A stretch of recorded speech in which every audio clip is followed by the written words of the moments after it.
About 2 months ago, an invitation was extended to go to Des Moines and work with a group of 15 people in terms of a visioning exercise and strategic planning exercise for the Iowa core curriculum. And that was a really interesting group of people, but probably one of the most interesting persons, I guess, I met there was Jennifer Sechrist, who is here today. And we didn't spend all of our time talking about Van Meter, but we certainly learned a lot about Van Meter while we were there.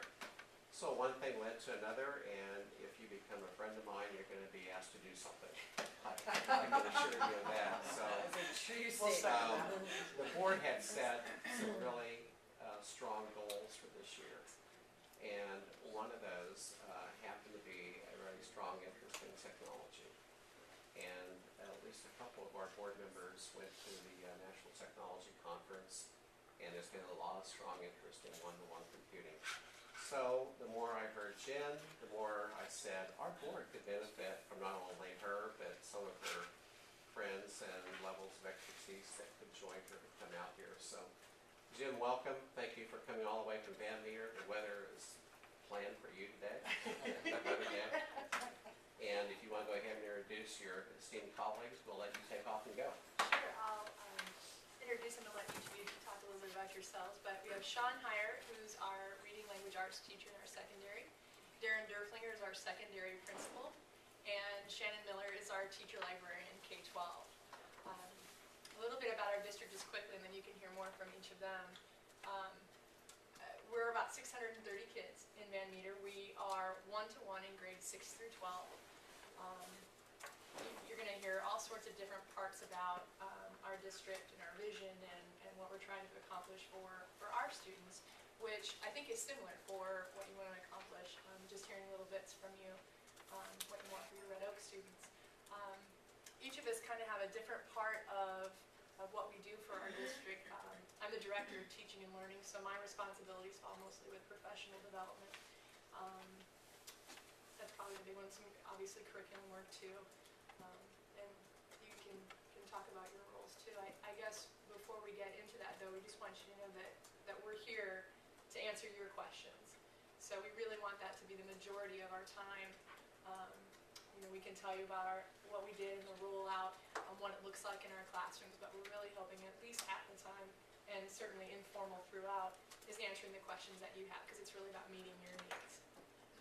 So, Sean, if you want to go any further about your background? I'll just say this is my 17th year as a classroom teacher. We went one-to-one 2 years ago or a year ago. And I'm an English teacher, English department. I teach 7, 9, and 12. And going into it, I was concerned because my love is teaching kids to read and having kids read. And I was apprehensive because I wasn't sure if students would read more or less on computers. And it turned out to be, and where I'm standing today, I don't know if I could teach without being in a one-to-one. And I feel very strongly about it. So you're going to see my perspective on when we go and we talk some of the student work and some of the benefits I see in it. So you know I'm going to be a little slighted, but I love what I do. I've always felt myself to be a good teacher, but I love it even more because of the resources I've been able to have thanks to the one-to-one. So I don't know if that's what you want for introduction, but that's what you got. Darren Derflinger, secondary principal, as Jen said. This is actually the second school that I've been a part of that's been one-to-one. I have a list that we'll go through in a little bit of some of the one-to-one schools in Iowa. I was also the secondary principal at Cardinal, which is actually just east here on 34, about 90 miles probably or so.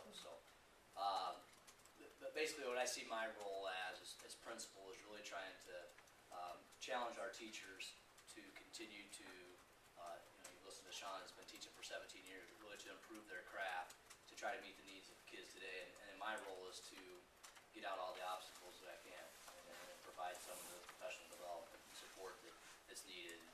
And it's really been a fun process. We're in our second year. Last year we were 7-12. This year we went down to 6th grade. It's really neat to see our teachers work with our kids and some of the things that our kids can do. And Sean talked about teaching in a one-to-one school. I have 4 kids, all of which are in school. I could not see me sending my kids to another school district that was not one-to-one. I believe that strongly in it, and the opportunities it provides for kids. So when you listen to all the speak, well, obviously we're be a little slide towards the one-to-one side, but we just really believe in it. So Shannon Miller, and this is my 4th year as a librarian and teaching. I stayed at home with my kids for a number of years. And so I have only taught without the technology for a little bit and then with the laptops, but the difference that I've seen even just in the last year and a half on how it's not just about the technology that's been brought in, it's about how our thinking is different and how we're doing things differently at Van Meter, how we're connecting to others. I mean, daily, from today I connected with a school in Chicago and with a 16-year-old author in Denver, Colorado with 8th graders. And it's just all about those connections and thinking differently outside of the box, and collaborating and creating. And there's just kind of this constant, noise, I like to call it, good, busyness about our school. And I think that community in our school, the students and teachers within has just changed so much to add to the kids finding what they're passionate about and teaching them to be leaders.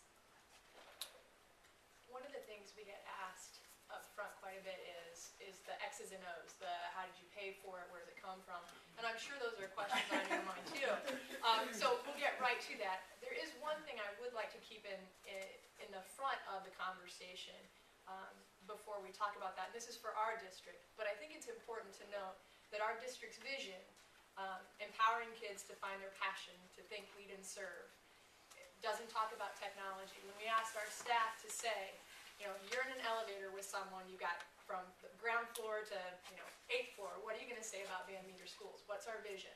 And we came up with that statement, but more than that, how would you describe it? And overwhelmingly, it was, look, they're just my screen. It was creative problem solving. It was globally connected. It was literate, able to communicate in a variety of ways to a variety of people. Problem solvers, collaborative, and self-directed learners. Probably the one that may skew toward technology is just innovative education. So those are all things about our vision where if we had time in an elevator with someone, we'd want them to know, yet none of them are about the technology. And I think it really goes to the main point we try to get to everyone who comes to Van Meter is you're going to see the computers, and that's why you're here. That's a great thing to see. But know that we're about changing teaching and learning for kids. That's what we're about. We want to be better at our craft so that kids learn better, that they're prepared for a world we don't even know what it's going to look like. But that's what our goal is. Darren's really, having rolled this out in a couple districts, can really answer, I think, best some of those questions you have about the X's and O's, the finances, and some of those. Can try to. Yeah. What I'm going to share with you, and then actually before I even share it, where are you guys at in the process? I mean, are you just kind of in the initial stages? So you're, this is Very initial. Very initial. Okay, perfect. All right, so this is a presentation, and I apologize, I feel bad for sitting down, I don't want to stand up in front of the screen. This is a presentation that we gave 2 years ago at SAI, which is the School Administrator of Iowa Conference. So the information's kind of dated, but I've tried to update it. But at the time, these schools would all have hyperlinks, I believe down to South Hamilton. So this would have been 2 years ago, were the schools that were one-to-one. The first 3 were Central City, Newell Fonda, and Cardinal. And then shortly thereafter, Sigourney and all these joined. And there's some others that maybe for 1 grade level, like Mount Air, I believe, is just 8th grade. They were actually probably one of the first. But these were kind of the original schools. And then the one-to-one schools. So now you can see the spreadsheet that's been added. These are some of the ones that have been added since. So kind of below here, below the yellow line. Charter Oak Utte's the most recent that I know of. There could be more, but we're at about 45 schools right now in the state of Iowa. Scott McLeod at Iowa State University, this Castle organization, they do a really good job of supporting the one-to-one schools and just supporting innovation technology in general. And they're the ones that have compiled this list. But in talking with them and in talking with people from Apple, and I say Apple, and I'll explain why here in a minute, because that's what most of the schools are that are one-to-one. They are anticipating over 100 schools next year. The largest, if it falls through, or if it goes through with the plans, will be Des Moines North, be the largest high school, and they're going to go next January, the second semester. That's their plan. We also hear West Des Moines Dowling. Now that's more rumor. North, we've talked to people, they say that. I mean, so there's a lot of large schools, because before it was really just kind of the small schools, right? It was the small schools that were trying to provide opportunities for their kids that they couldn't, with classes and those kind of things. So if you look at that list, they're mostly small schools. Just this year, Spirit Lake, which would be comparable in size, probably a little larger than Red Oak, went 1-to-1 in grades 5 through 12. I think they've rolled out over 1,000 computers. That's including teachers, and so I mean so it's not just a small school thing. I guess that's my first part of it. But so there could be more schools on here. But what we've tried to do, and these you can obviously you guys can have access to this. This is just a wiki that's created. There's different tabs you can look at. But I mean, why are schools going 1-to-1? I mean, I think you heard Shannon and Sean and Jen all talk about it. I mean, I'm guessing if you guys are having the initial conversation, you've probably had that conversation. You're trying to connect your kids to other students. You're trying to provide content that maybe you can't provide now. You're interested in trying to give them learning opportunities that you can't have. I mean, that's a general summary.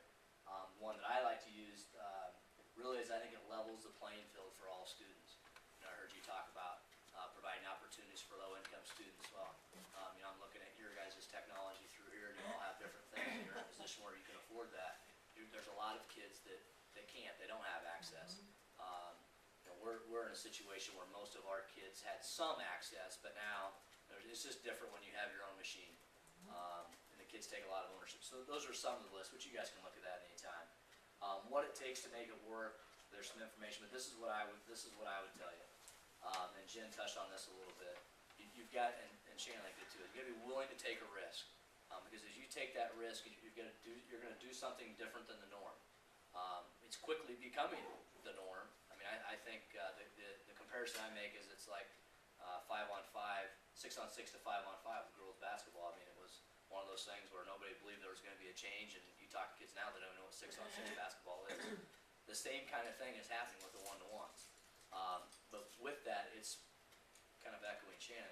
It's the thinking differently. You've really got to think about the teaching and learning. You've got to think about what classrooms are going to look like. You've got to think about how students are different. I mean, they are just different. So you've got to be willing to take that risk. You've got to develop that shared vision for what, and I'm listening to all you guys, and your vision's pretty similar, I think, at least what I can hear. It's all about your kids. And, when I hear that, the first thing I'm thinking of, it's all about your kids, and you want to provide the best opportunities for them available, and I think that's where the 1-to-1 will help you out. You've got to be committed, because there's going to be pushback, at various levels. We're kind of going through a little bump right now with some of our filtering and kind of things that we keep open and other things that we block. Those issues are going to come up. You've got to be committed. You've got to stay the course and decide what you're going to do and commit to it. You've got to be prepared. It takes a lot of planning up front. But there's kind of a side note to that. That doesn't mean that all of your teachers need to be experts at how to teach in a 1-to-1. I think if you would have asked Sean when we started, I'm guessing he was pretty nervous because he really had no idea what he was getting himself into. I mean, you kind of think you do, but you really don't until everybody out in your classroom has access. So you've got to be, the planning part is more of the infrastructure and how you're going to help support your teachers, and that's where Jen's role has been really critical for us as a district. But you've got to think about your policies, and again, I guess I would say simple things as far as your filtering, how you're going to handle your insurance, those kind of things. You have to have had discussions about that. And then obviously, a very key component, anytime you make any changes, communication. People ask if there's one thing we could do differently, and I came in after the decision had been made to go 1-to-1. The decision had been made in April.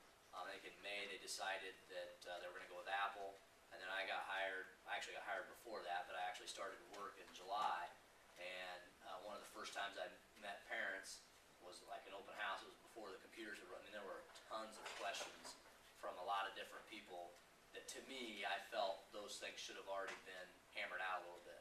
So from my perspective, I think there could have been more communication from the district, and that was my perspective. It could have just been a few local parents, but it sure seemed that there was a lot of questions that were unanswered. And part of the process is, you don't know what those questions are going to be sometimes. You try to be as prepared as possible, but things happen.